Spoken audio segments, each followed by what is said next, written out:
Greetings, fellow moviegoers, and welcome to Movie Central, the place to talk about movies, TV shows based on movies, toys based on movies, games based on movies, and rides based on movies. I'm your host, Mr. CCS, and this is my pet gorilla, George. Yeah, seeing as how the time I'm writing this, The Flash comes out this weekend. In order to really reflect on the kind of anticlimactic ending that the DCEU is having, I need to discuss the movie that kind of started this domino effect that killed the franchise and made it a very controversial topic in today's movie-making market.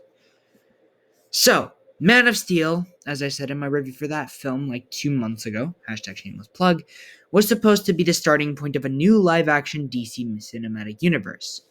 What I didn't mention at the time was that this was the third attempt to do this. Yeah, I mentioned the first attempt with Justice League Mortal while I was taking a look at what my wishes for the new DCU were, #shameless plug. But what I didn't know at the time was that there was yet another attempt from WB to make a DC cinematic universe before Man of Steel. And that was to be kicked off with not the Dark Knight films, but the 2011 Green Lantern movie. Yeah, that movie was supposed to set up the live-action DC cinematic universe. Why start with Green Lantern? I have no idea. As we all know, though, this movie bombed at the box office and was a critical failure. This is why the Lanterns took so long to return in live-action media. Thank you, James Gunn.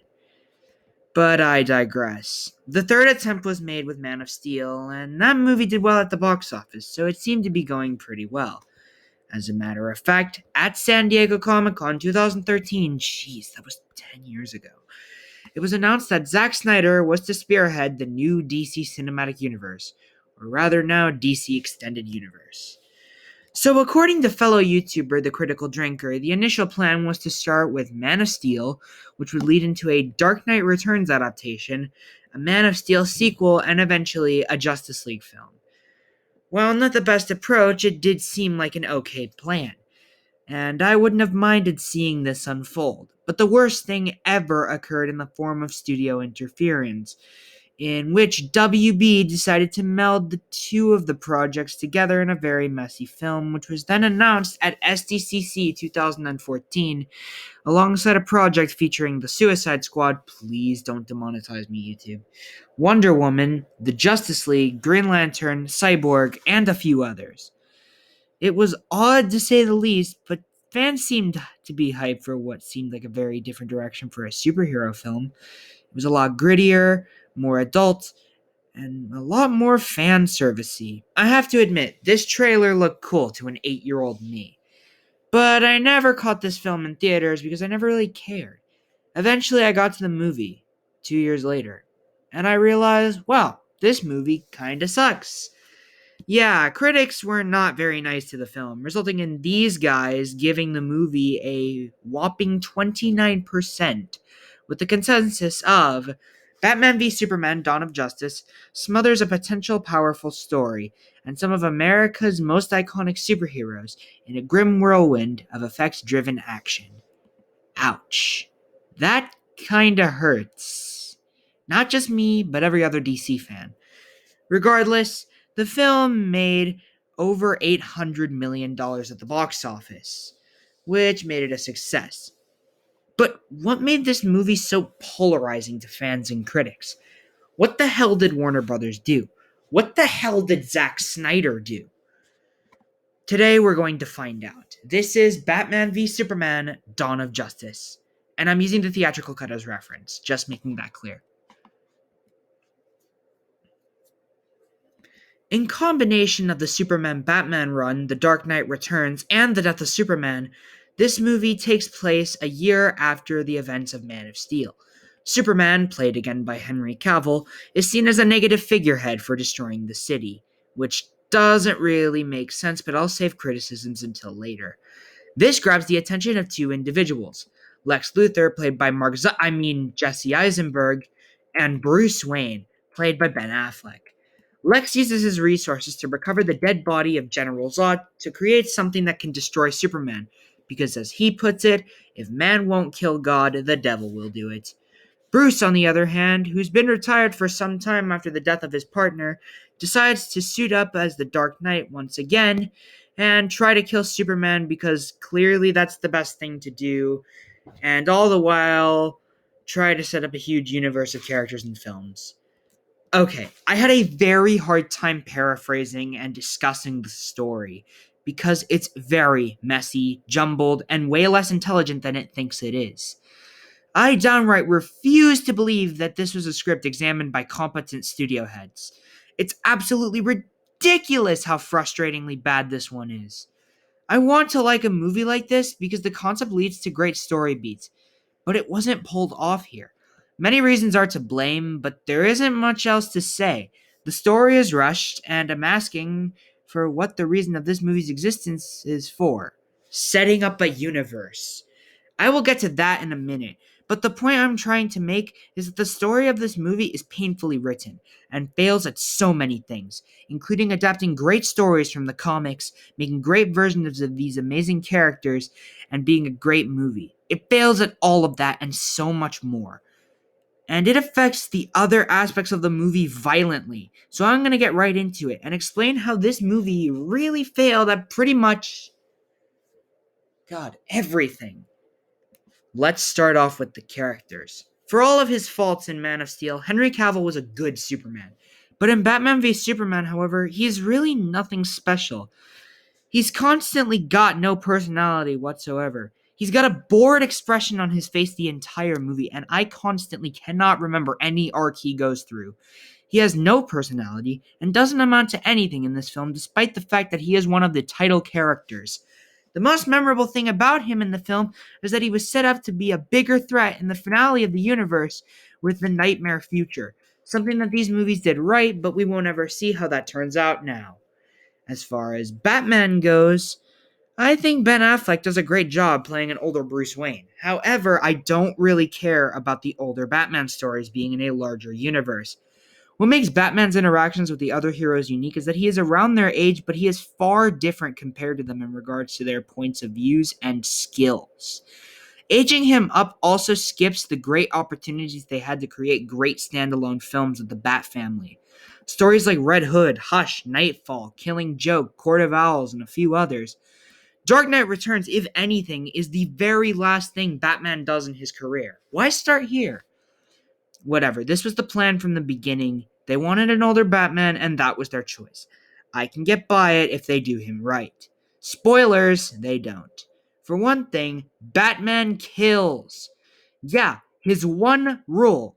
Even in the Dark Knight Returns and animated series like Batman Beyond, where he was a lot older. Zack Snyder can vouch for this as much as he wants, but he will never get this to be accepted by major DC fans. For another, Dick Grayson is dead. Why kill one of the few things that grounds Batman and brings him back? He's not the Robin that dies. In that regard, you failed with your knowledge of the character. So, yeah, Ben Affleck's Batman is good, but he's not great, and far from the best live action Batman of all time. And then we have Lex Luthor, and calling him Lex Luthor is an insult to that of Gene Hackman's Lex Luthor. And you already know how I feel about that version. I mean, come on, this is Lex flippin' Luthor. How do you screw him up?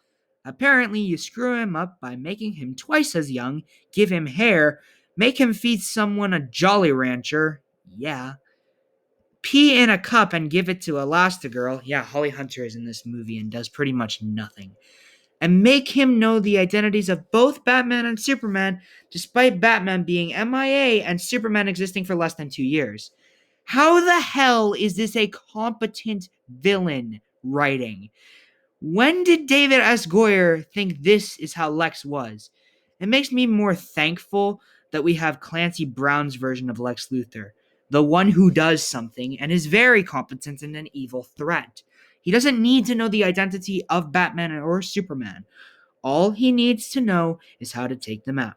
Yeah, it's very sad that an animated show made for children is a lot more intelligent than a PG-13 movie. That's happened a lot recently, though, hasn't it? This movie surprisingly makes my favorite animated superhero content a million times better, but I'll get there later. The point is that Lex in this movie is not Lex Luthor.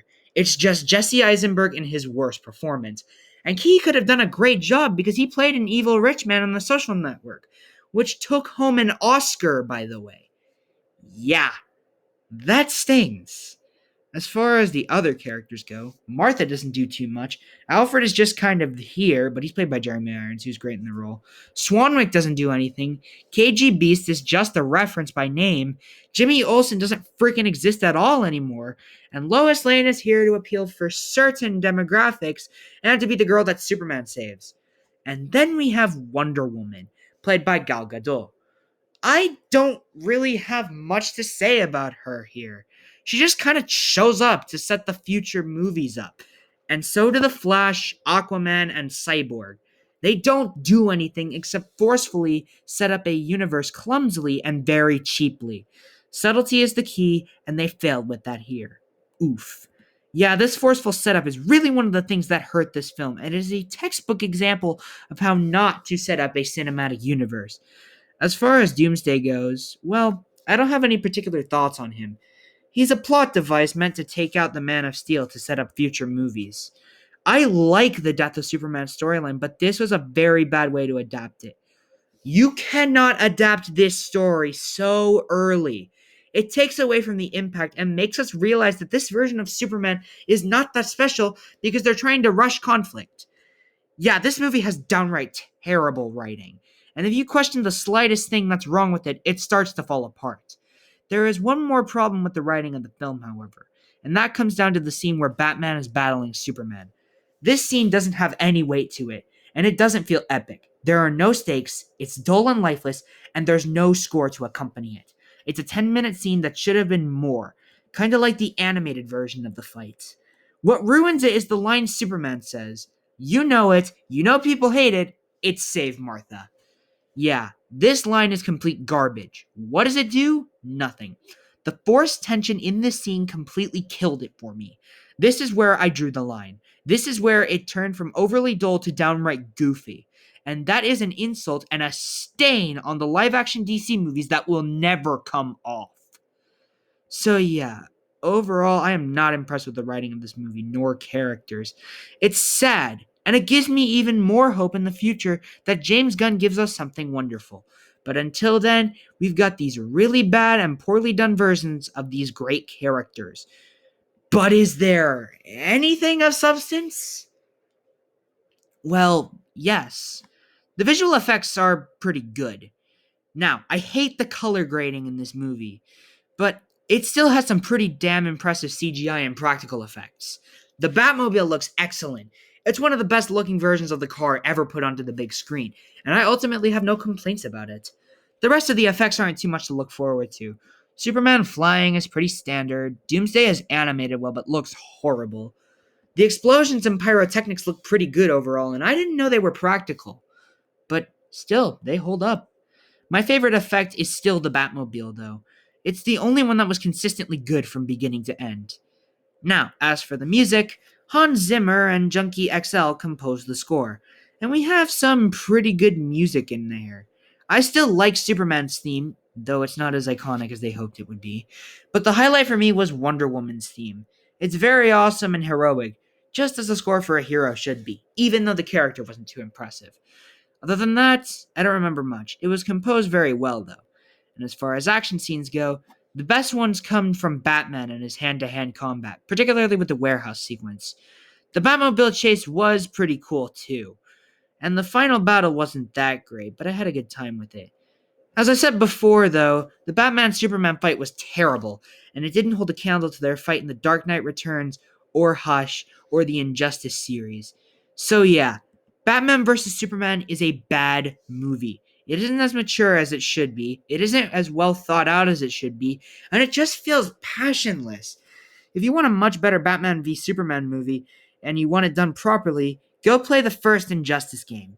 While you're at it, go read The Dark Knight Returns and Hush for much better fights. Some of Batman's stuff was good, the CGI is good, the music is good, and the action scenes are okay.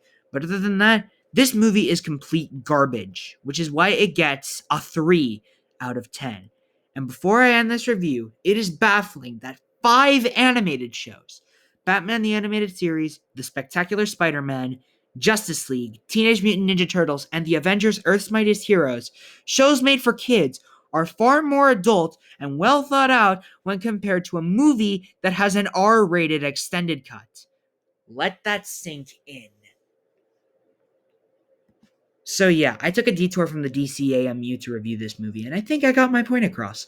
Hopefully, we'll see a much better Superman and Batman crossover that is in a much better future from James Gunn, but a guy can hope.